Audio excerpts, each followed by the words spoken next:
Rest in peace is a common enough epitaph, but for many people buried in 19th century Edinburgh, it was a wish that was seldom granted.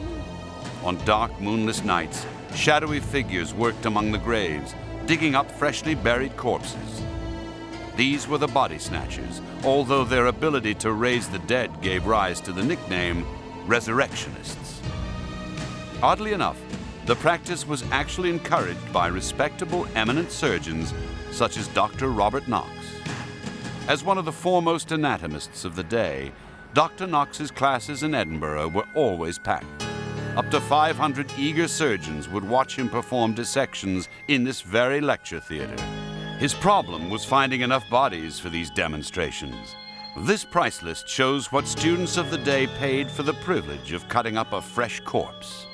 Officially, each medical school was only allowed the corpse of one executed criminal each year.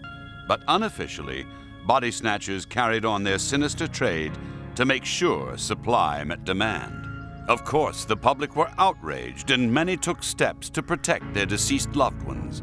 Some buried their relatives in mort safes, graves surrounded by iron bars fixed deep into the ground.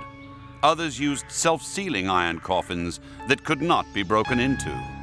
But the two most infamous body snatchers, William Burke and William Hare, were not so much grave robbers as mass murderers. Both Irishmen, they came to Scotland to find work and met in 1826. They lived in squalid conditions in lodging houses here in Edinburgh's rundown Westport area. But their first victim died here in their lodgings from natural causes, owing Burke £10. Desperate to retrieve the debt, Burke and Hare took the dead body on a cart to Surgeon Square and to the home of Dr. Knox. Knox knew better than to ask questions and paid the pair nearly £20, indicating that he'd be very interested in further supplies. So, rather than wait for sick lodgers to die, Burke and Hare suffocated healthy ones and delivered them straight here to Dr. Knox's back door. New victims were lured to parties hosted by Burke and Hare in their lodgings. After being plied with whiskey, they were suffocated. Being drunk meant they didn't put up much of a struggle. Before delivery, the bodies were locked up, safely away from prying eyes. But one day, two new lodgers hurried to the local police station.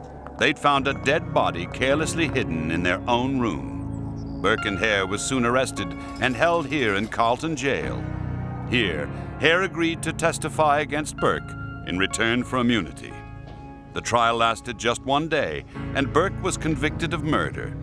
This drawing of him and his wife was made just as sentence was passed.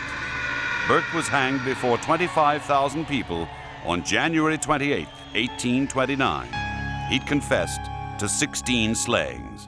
Ironically, William Burke ended up being used for the same purpose as his victims. His body was publicly dissected with these instruments by Dr. Alexander Monroe, Dr. Knox's main rival. This is Burke's death mask, cast just after he was cut down from the gallows. You can see the rope marks on his neck. And this is his skeleton, which now stands in mute testimony to the heinous crimes committed. Some of his skin fell into private collections. Charles Dickens owned a piece as a bookmark. Here you can see the various incisions made by Dr. Monroe while dissecting Burke's skull and removing his brain. This is a model of it, cast from Burke's cranium. Apart from his bones and his death mask, Burke left another legacy in a word he gave to the English language. Even today, burking is a term for suffocating a victim without leaving a mark on their body. But what of Dr. Robert Knox? Although exonerated, he was forced to flee to London, the rhymes about his involvement still ringing in his ears. Down the passageway, up the stair, out and in with Burke and Hare. Burke's the butcher, Hare's the thief. Knox is the boy that buys the beef. Incredibly, the man who encouraged Burke and Hare to murder 16 innocent people in Edinburgh got away, scot-free.